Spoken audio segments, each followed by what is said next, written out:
Well, hi, friends. Welcome back to How to Eat an Elephant, where we are taking a long trek through Victor Hugo's Les Miserables. It's actually not as long as the previous trek because we've innovated. We're changing constantly. What we figured out is that a little bit of a longer reading section makes for more content per episode. Whereas we read War and Peace about 5 paragraphs at a time, and it took us 2.5 years. We're aiming to get Les Miserables done a little sooner. And I We're think it's working. What do you guys think? yeah, here we are in a new year, and I think we'll actually finish it this year if all goes well. No emergencies come up. Yeah. Well, I'm so far really enjoying it because this is a great section actually, I think, for this. The romanticism that's present in this novel we've talked about many times already, but this section as he describes Paris, I just thought, dude, like you are laying it on so thick, Victor. And you clearly think that Paris is the greatest place on earth, and the flowery, beautiful descriptions are really fun to read. So I, for one, am digging it. Megan, what do you think? Well, I'm digging it too. I actually was off in my mind thinking about the difference between Enlightenment ideas and Romanticism. I think that we have cause to talk about the difference between those two philosophies again in this passage, because he is, as always, considering the problem that he sees in his society and offering some kind of solution that does seem to harken back to Enlightenment principles. Okay, So, characterize those two points of view for us. well, romanticism, when I think about romanticism, I think of, like you were saying, flowery writing style, an emphasis on man's emotion being the most important quality that he possesses, and like a sense of drama in the text, Yeah. right? Yeah. When I think about enlightenment, I consider a man's rational faculty to be his most important quality. And the age of reason, or the age of science, even man's reason coming to bear on the world around him as he is his ultimate hope for success and survival. He So himself. he himself, Yeah. any problem that a man faces, he can, through his own abilities, come to some kind of solution. So this hopefulness based in man, I think that those two philosophies are side by side in this passage, and that Hugo is bringing them into conversation. The problem itself that he sees with the society is emotional to him, and yet the solution he hopes is some kind of mankind pulling together to fix the problem of the society. I don't know. Did you guys hear that too? I'm intrigued at least. Emily, what do you think? Yeah, I heard that. I was thinking more about the romantic ideals in this section than the Enlightenment ones, but I see what you're saying, that the children are innocent. He says that they're born with this pearl in their hearts, which is their innocence. God wants the children of man to be born into the world pure, or something like that, he says. Mhm. And from there's some kind of progress that we have to make. We're looking for the light, Right. and he Yeah, I found the characterizes passage. light several times in this Yep. passage. And I Yeah, think Megan, do that you have it? that Can you word read it? choice is really important. When he said light, it's what made me think of Enlightenment, enlightenment. yeah. Yeah, it's chapter 10 of book 1 of Marius. He says, the gamin is a beauty and at the same time a disease of the nation, a disease that must be cured. How? By light. Light makes whole. Light enlightens. Get it?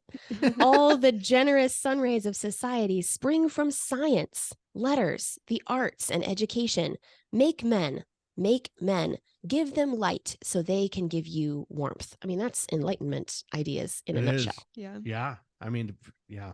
Right on down to universal education. Right, I exactly. found it a little confusing, though, what he was trying to say about the gaman's role in that enlightenment. Let's define Mhm. this word for people for starters. Yeah.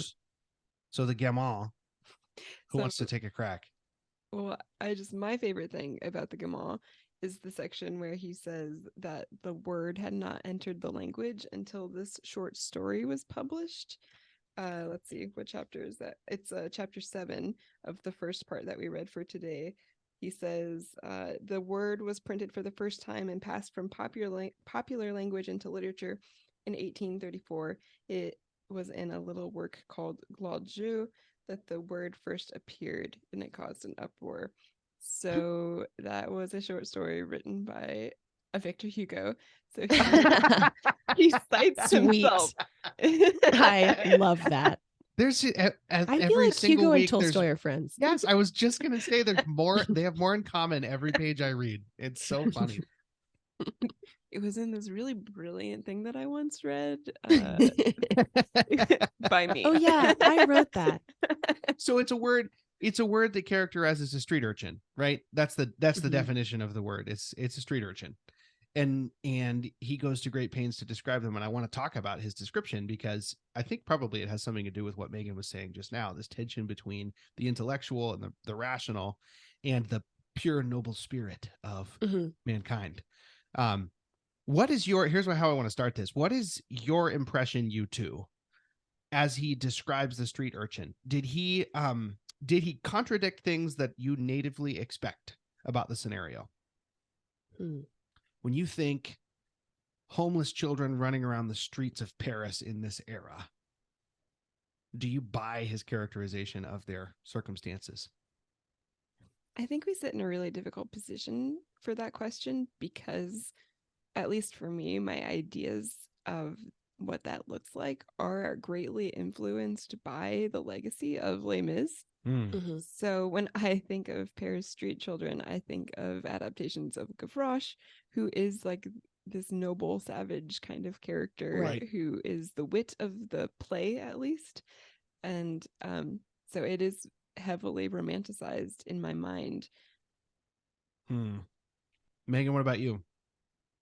Well, yeah, I don't think that this contradicts any of my presuppositions, maybe because of the same thing Emily is saying. But I do think there is an inherent contradiction to the character, to the idea of this noble savage. On the one hand, Hugo hastens to say that the character is noble, that I think someone said it already in our podcast today, there is like a pearl of innocence that nothing can touch in a child's soul. And for the gamin, that remains, regardless of circumstance. But at the same time, he also goes into great detail about all of the vicissitudes of life that the little kids interact with and how they are vicissitudes, hardened and yeah. They're not coming from the kid, in other words. Well, right. Maybe that's the clarification. They're not cruel by nature, but they have experienced the cruelty of the world and they're hardened to it, callous in some ways. Yeah, that's a good description. Yeah.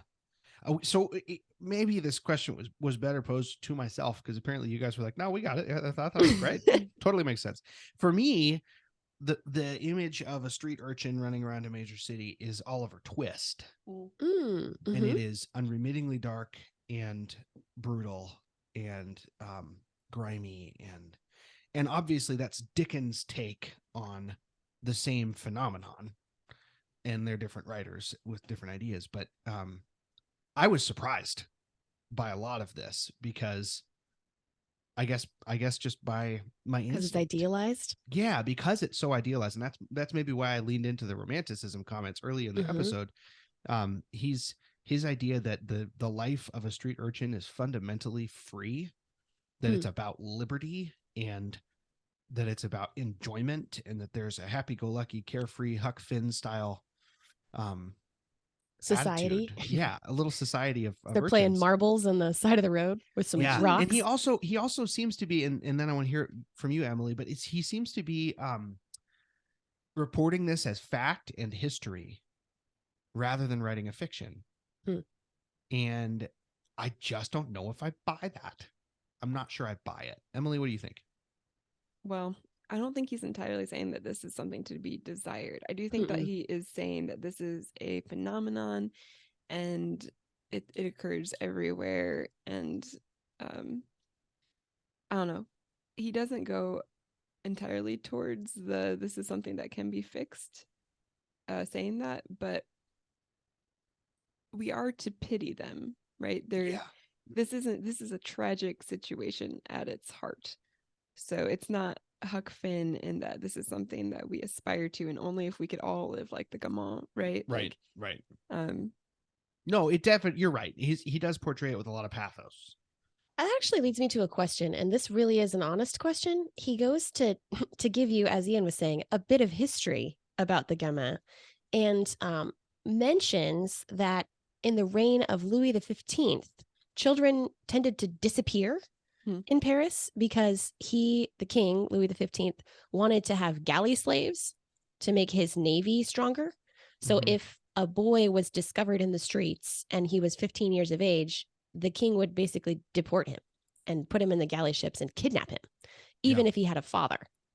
So that was kind of an interesting little bit of history that I think added to the sinister tone and offset the Huck Finn scene, which was also present.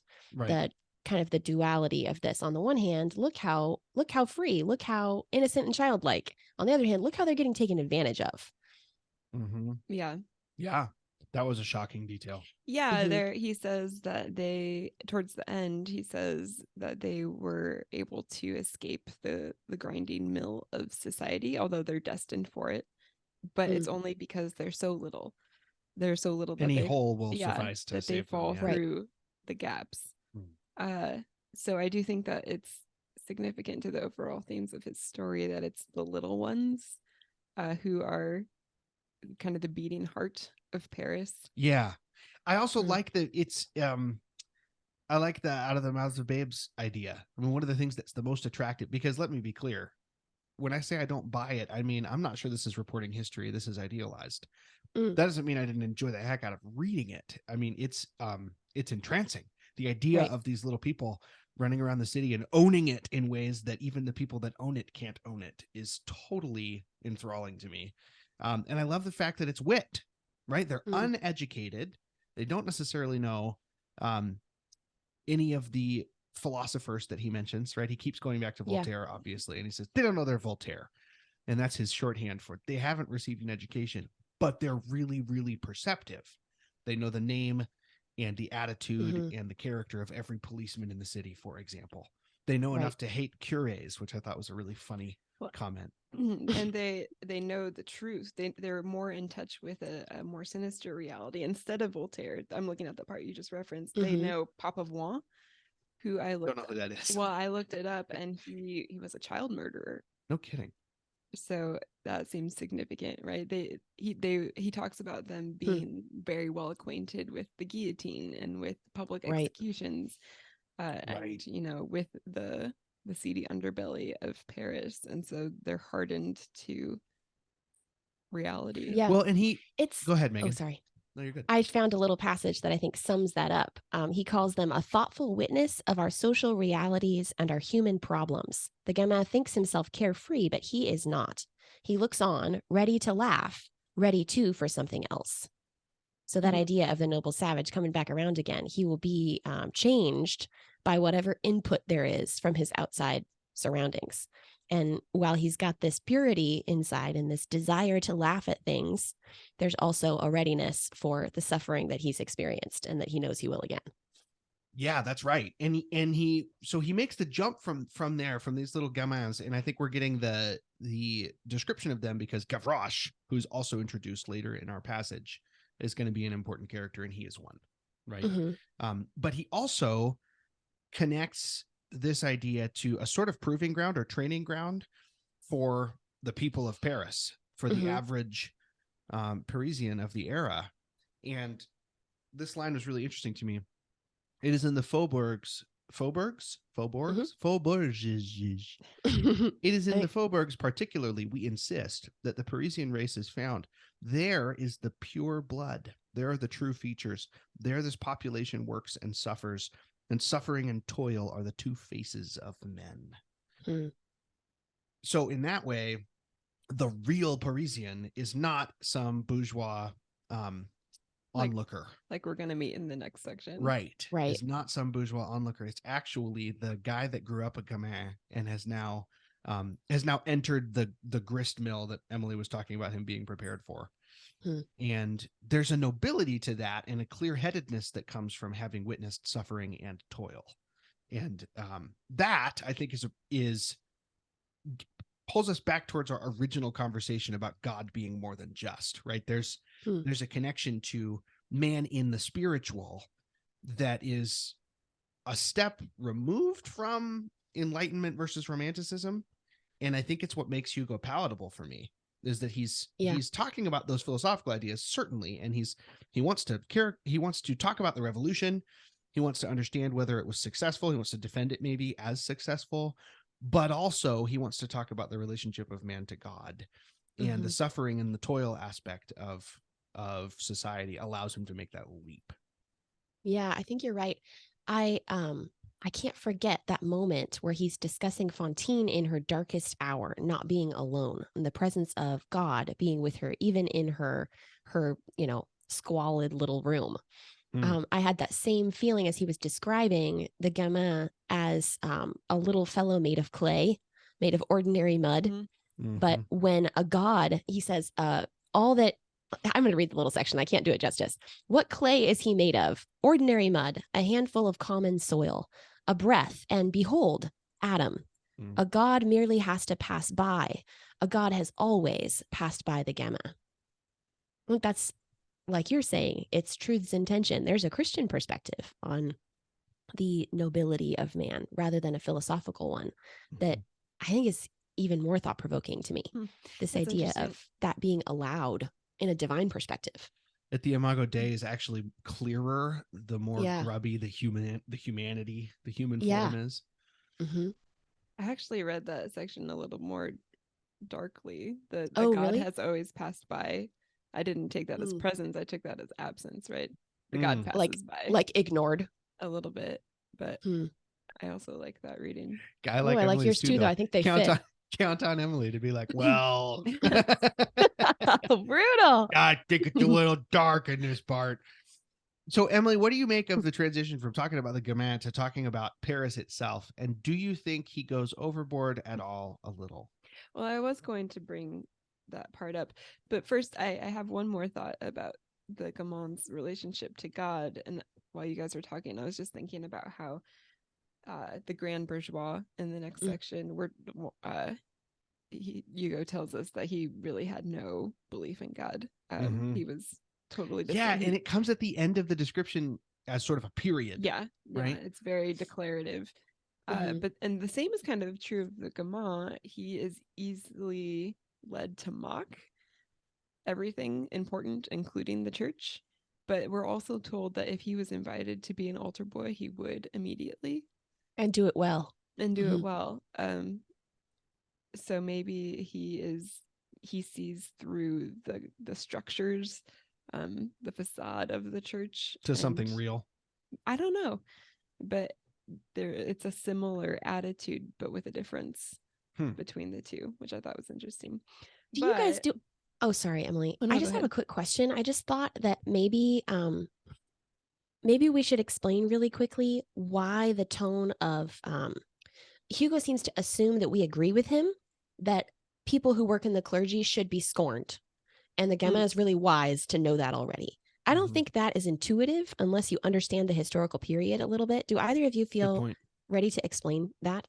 I mean, I can do it. I can do it in a very bird's eye view kind of way. Yeah, let's do that. I think that might be helpful. The church was filthy rich while the gamins ran around Paris.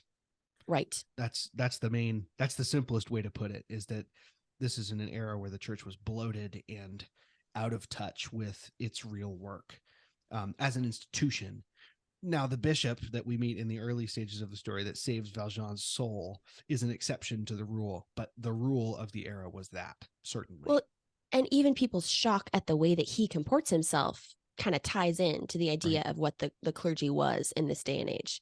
Like you're saying, bloated, kind of selfish, rather than pouring out its goodness to serve the people around, they actually just sort of used it as a social climbing situation. Right. Yeah, exactly. Swallowed in bureaucracy and greed. Right.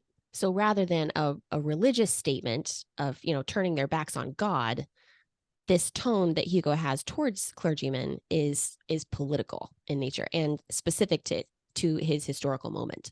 Yep. That's well put. Yep. Okay, Emily, sorry for cutting you off. Go ahead. Oh, no, I just, to go back to Ian's original question, all of the things that we're talking about, according to Hugo, are only possible in Paris. On page 577, he says, all the crimes of man begin with the vagrancy of childhood. And he continues on the next page. We must make an exception of Paris, however, to a considerable degree, and notwithstanding the scenes we have just recalled, the exception is just. While in every other city, the truant boy is the lost man. And I'm thinking about Ian's comparison to Oliver Twist. Is that true? I Oh, think yeah. maybe every city thinks about this about themselves. Mhm. In every other city, the truant boy is the lost man, while almost everywhere the boy on his own is in some way dedicated and abandoned to a sort of fatal immersion in public vices which eat out of him all honesty. And conscience itself, the gamin of Paris, we must insist, unpolished and spotted as he is on the surface, is almost intact within. A marvelous thing to note, and one that shines forth in the glorious probity of our popular revolutions. A certain incorruptibility results from the mental tone that is to the air of Paris what salt is to the water of the ocean. To breathe the air of Paris preserves the soul. It's beautiful, isn't it? Oh, it's so beautiful. pretty. It really is. So he doesn't stop there, though, and I'm going to overstate, as is my habit. Gentle listeners, you know this Let's about me. go. But he then makes a pretty nearly comprehensive list of everything good about classical antiquity and says Paris has it, but better. And I mean, he does it for pages and pages and pages. And many of, I mean, I am a classically educated man, and many of the references I didn't even know. I mean, he's going to lengths to make sure that we understand that Paris, in its essence and at its heart, has to recommend it every philosophical tradition and every cultural achievement of the West. Do you think that's an overstatement? And that's an honest question. Do you think it's an overstatement for the time that he's writing in? I don't know, if I'm being honest. Paris is geographically situated ideally kind of at the heart of at least Western Europe, the parts that we associate with the heritage of Western culture as it was at the time. Yeah, I don't know. I think that he has a point. Megan. I don't know. I can see that, and I'm thoughtful, but at the same time, I'm with Ian on my. I'm thoughtful. I'm willing to be wrong, but I'm with Ian on my first reading. I thought, well, for goodness sake, I mean, there are so many giant cities in the world. Right. And they all have little homeless children in them. And what makes you think that you're better? Is it just because you're French? I mean, it felt a little bit like Tolstoy talking about the Russians. Hugo. Yeah. Tolstoy was like, there are a lot of musics in the world, but the Russian music is the best. The best music. We had the best music. That's really funny. Yeah, I don't know where to stand on it either. I mean, like Emily said, Paris was the greatest city on earth for a long time because it was the crossroads of Europe and because that's where that was the seat of Western culture for a long time.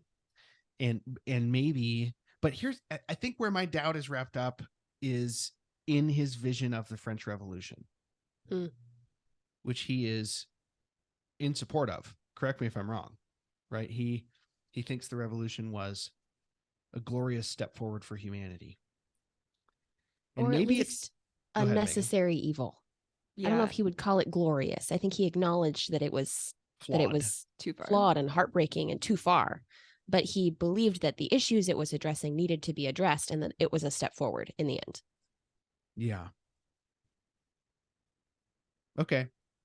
We're going to get a furtherance of that perspective when we meet this old grandpa bourgeoisie guy who hates every member of society who believes in the revolution, who believes in republicanism. He's going to despise them. Yeah, I guess I thought it was a little confusing to me that he describes Marius's grandfather, the grand bourgeois. It's clearly a caricature. He is being described in all of his ridiculousness and gently mocked by the author. But the list of things he believes about French people and the French, I mean, I can imagine the grand bourgeois describing Paris in almost exactly the same way Victor Hugo just spent 20 pages doing.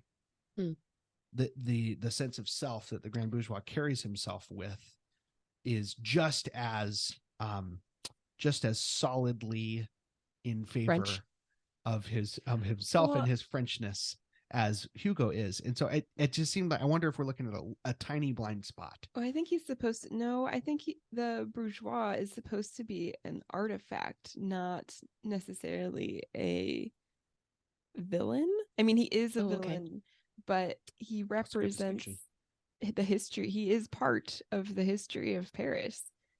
Hugo says, kind of like that nun we talked about that one time, he embodies the 18th century. And now this is a novel about the 19th century. And so he's out of place in it.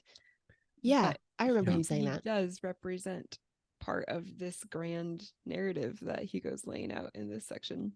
So would that mean that he's Megan. a part of the previous problem that Hugo believes they've addressed already, and all of his, warts and wrinkles stand out extra because we've moved on past that? I think so. Yes. He's part of the problem, but then also part of the heritage that makes Paris so cosmopolitan. And also necessary evil, maybe. I don't know. That kind of sort of relates to a problem that I wanted to address that I don't understand and need help with thinking about, which is the role of the light, to go back to the Enlightenment. Yeah. Where Victor Hugo tells us that the gamin need light. And why he goes on and on about why can't the light permeate into the dark reaches of Paris. They deserve, they're running around barefoot, they deserve to know things, they deserve our pity. He talks about light as science and letters and art. But then he also says on 588 that deeds of daring dazzle history and form one of man's guiding lights. And those deeds of daring originate in these children. So how is it that these children both need and produce light at the same time? And what is he really advocating happen here? I wonder if it doesn't go back to something Megan implied earlier about the distinction between the human spirit and the human intellect. And if the gamin is an embodiment of the human spirit, of human hope, of human resilience, of human daring, whereas the education and the philosophical side of the philosophical ideas that motivated the revolution represent the rational intellect. And if the one needs to serve the other constantly, right, there needs to be a partnership between those two things. But maybe that's too on the nose. What do you think, Megan? No, I kind of read it the same way, that he's advocating for Enlightenment principles being brought to further the liberty of these little men and give them a voice to talk about what they know, which is unspoiled. Which, if we're thinking about it in terms of a moral thing or something having to do with the human soul or the human experience, they have a touch of the place de grève in them, he says, that's necessary for Frenchness, he argues, but I think for humanity. What he means is a touch of real connection with suffering and the darker parts of human nature. That's the part that he wants to empower through education to speak for itself and to be added into the voice of humanity. And I don't know, I saw those two things as going together rather than contradicting each other. Yeah. To that point, he says that they live in the outskirts of Paris, in the limbo, right? That meeting place between where Paris begins and ends. Yeah. It reminds me of the nuns who stay on the edge. They live on the edge and look out into the void. They live in this in-between place. Yeah. That picture of looking out through something dark, like through a dark veil on the part of the nuns, through the darkness of human nature on the part of the gamins. He says on page 589, the gloom can be used for the conquest of the ideal. Look through the medium of the people and you will discern the truth. So look through the people themselves as a dark lens to see truth more clearly. I like that. So it might be worth talking what that means, but it might be worth talking about that we have begun a new book called Marius.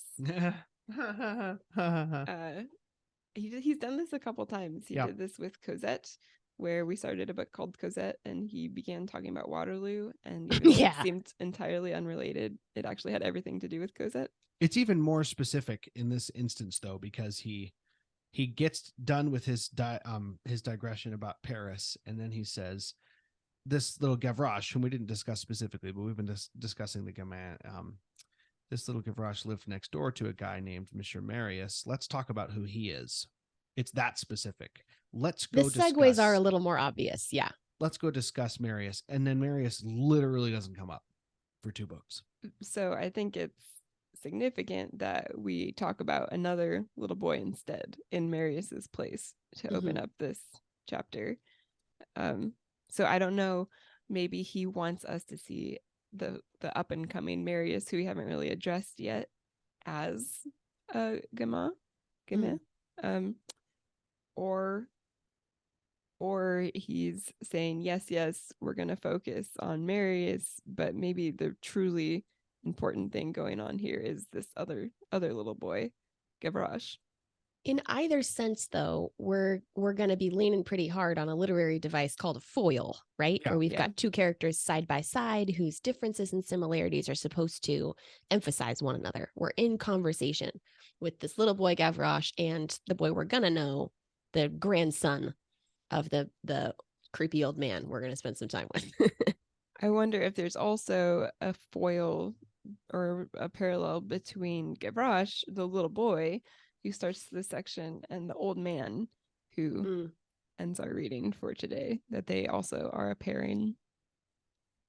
Just to give a couple of factual details, though, for those of you who maybe have read really quickly and and are a little lost, in chapter 13 of, I think it's the 2nd book of Marius, we have a title, Little Gavroche. This is supposed to be 8 or 9 years after the events of the story that we left off with some 100 pages ago.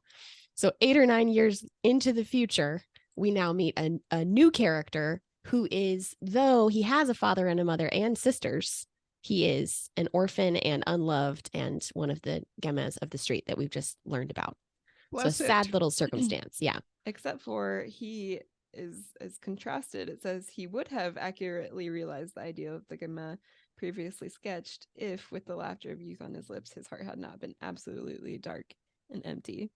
So apparently the other little boys who roam the street at least have mothers and fathers who watch over them to some degree, but little Gavroche does not. That doesn't make any sense to me either, because he already described the gamin as being an orphan. It's like he's reaching lighthearted for something because he's free. Yeah. Right. It's like he's reaching for something to make Gavroche a sad case. And then he goes, oh, shoot, I just described everything about his life as freaking awesome. I know. What do we do? His heart was dark and empty. Though. I know why, though. His heart in particular, compared to the other homeless children of whom we have a picture now that the street is just crawling with them. He alone can see what parental affection would look like and is denied it. So it's not just, well, all kids are abandoned. His sisters are treasured. He is despised or just ignored. And that makes his heart colder than it would have been before. That makes sense to me. I get it. Yeah, the other children, it's a necessary evil. One can imagine that both their mothers and their fathers have to work to bring in income, and they do it out of love for their children. It's just a necessary abandonment of some kind during the day. Whereas Gavroche, he can watch his parents feel that way about his sisters, but he doesn't have that. So he goes home once every couple of months, and his mom goes, what are you doing here? Home to Gorbeau House, which is a very pointed fact about his life. So there's another foil then between Gavroche and Cosette. Yeah. Also, it might interest the readers to know, and I'm sure Hugo will find a way to make it clear, but we've leapt forward in time. Gavroche and Cosette and Marius are not all little kids at the same time together. Right. So Cosette is about 8 or 9 years older than the last time we saw her, whereas Gavroche is now whatever age she was at that time. Ish. Gotcha. He was barely toddling in the earlier sections. We got to be careful here because I don't know if our readers know who this character is yet. Ah, well, that'll be fun. Figure it out, guys. There's this hilarious little moment. We're talking about Gavroche and how his parents hate him and all that kind of stuff. And then Hugo is just so funny to me. I really like him. I like hanging out with him, and I think his sense of humor is weird. He says, "Why was his name Gavroche?" Well, probably because his father's name was Jondrette. I just thought, well, that's sure. That's obvious. Name the kid Gavroche because his dad's name is Booga Booga. You know, his next sentence immediately explains this is further to disconnect from his He wasn't family and named after cast his him father. off. He's not Yeah. named after his father. It's not the continuation of a family line. Even Right. as a son, he's despised. But I just thought it was hilarious.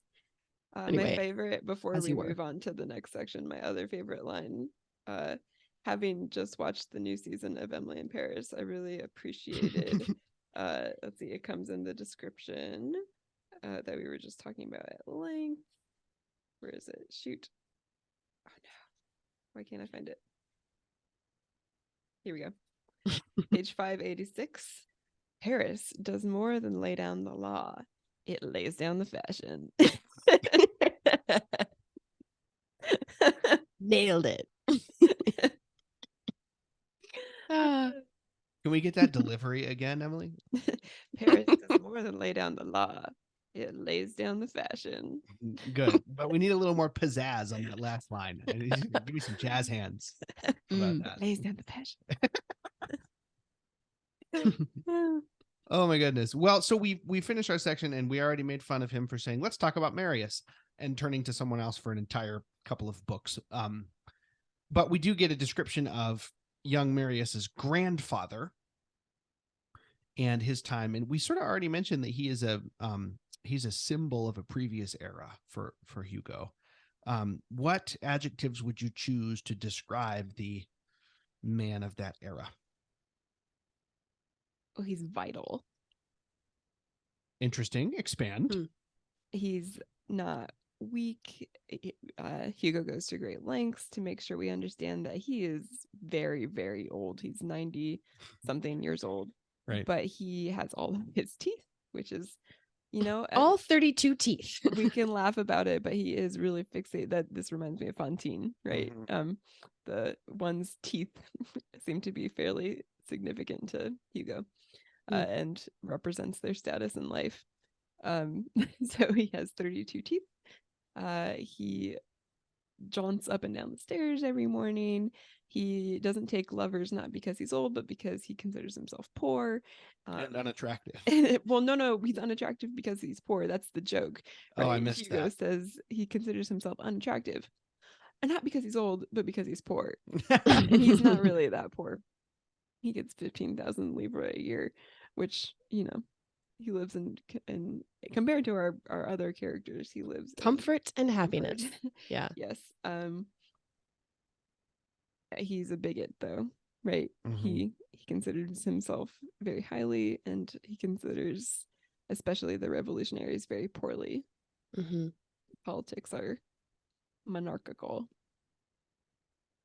I also thought, just as a further painting of his character, that he was a little lecherous. The description of the way that he handles relationships with women is kind of gross, but the outworking of it is that when a young woman makes a scandal and drops a baby off at his doorstep, this octogenarian who couldn't possibly be the father of her child, he is flattered to be thought of as a womanizer and takes care of that kid on into the future. It was a strange combination of gross, lecherous, pride in something that's frankly not good, and then also a generosity of spirit, taking care of this young man off into his adulthood. That was kind of a strange combination. He approaches all of life like that. We're told, right, that he's not a miser like some other of the rich people he's compared to, but he actually does give generously, and he's hardy, right? And that comes with flaws in his character. He is wholeheartedly very blind to some of his flaws, right? And that leads to a lot of vice in his life because he's very earthy. But then also I don't know, it's just, he's vibrant. It's both good and bad, I think. Well, he's certainly fun to read about. I loved the idea that when he takes a servant into his house, he only has 2 names for the servant. If it's a man, he calls him Basque. And if it's a woman, he calls her Nicolette. And they have no choice. He'll even pay them a little bit more so that they will lose their name. So he doesn't have to remember them, I guess. Which makes him a representative of the social system that has taken away everyone's names. Right. Has flattened them all into servant A and servant B. His first name is Luc Esprit. And Megan, correct me if I'm wrong, but the spirit of light. Mm-hmm. Or light spirit. Which, given our previous passage about light and Gavroche and the children of Paris, is ironic. Maybe. I was just over here thinking there is a distinction between him as the spirit of the previous age and the aristocrats who are beheaded at the guillotine. And he flirts with the line, perhaps, but he didn't get executed in the revolution. Although he does discredit himself with great wit in avoiding that. Right, but he doesn't dissociate from them.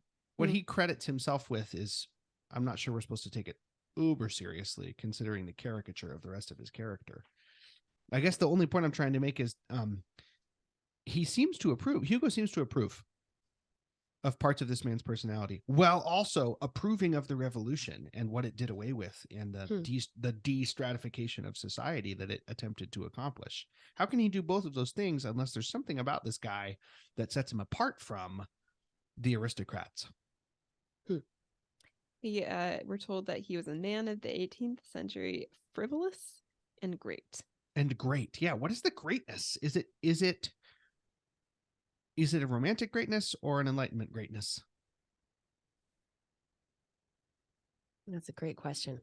I wonder if it's, we read everything through Tolstoy. That's the problem with spending 2 years on a podcast talking about I read my own life through Tolstoy at this point.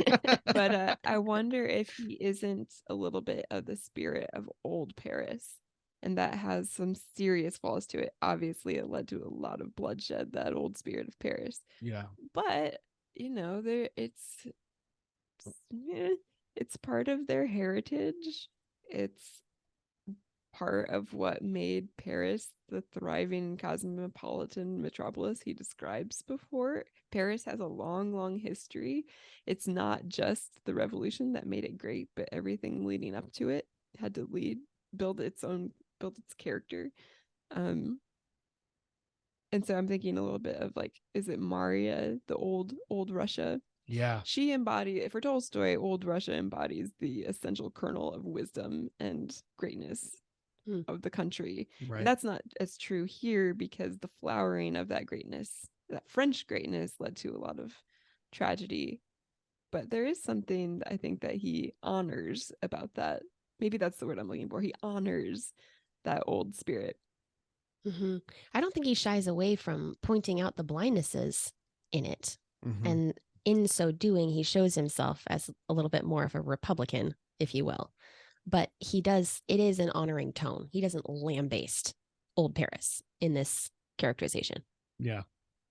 Yeah, I think you're right. It felt affectionate to me, which was just surprising given his political perspective. On the other hand, I do think that he is, because he lives with his unmarried daughter, and we get an explicit comparison to Bienvenu living with his sister. Mm-hmm. He is kind of an inverted picture of what we read at the beginning of the book. The old man who lives in community and with his sister at home. He is not. He's like the Enlightenment opposite of everything that Bienvenu stands for. That is a great point. I also didn't think about this until you said it just now, but the way that the sister is characterized is also a weird infernal opposite reflection. Yeah. Oh, yeah, the prude. Immodestly modest. Yeah, such a great instead line. Of modesty, which is really interesting. Some of the most funny lines from our section come from this articulation of that immodestly modest prude. He says, she piled on hooks and pins where nobody thought of looking. The characteristic of prudery is to increase the sentinels as the fortress becomes less threatened. brutal. So funny. That is brutal. Ooh, savage, Hugo. Oh my So goodness. good. But yeah, so I wonder what the point of that is. I'm sure that will develop over time, but he's a caretaker, we know, and the kind of caretaker he is obviously nothing like, I think probably what he has to offer, his charge is nothing like what Bienvenue offers Jean Valjean. Mm. And maybe that's why it's so pointed that we're told that he had nothing to do with God.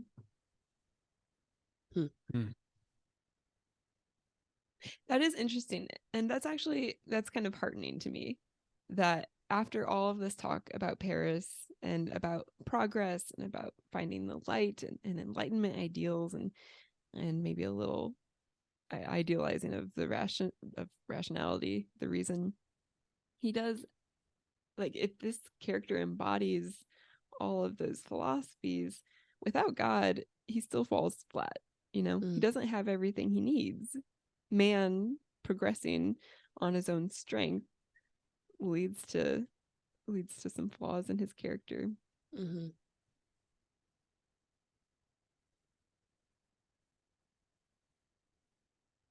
It's almost as though,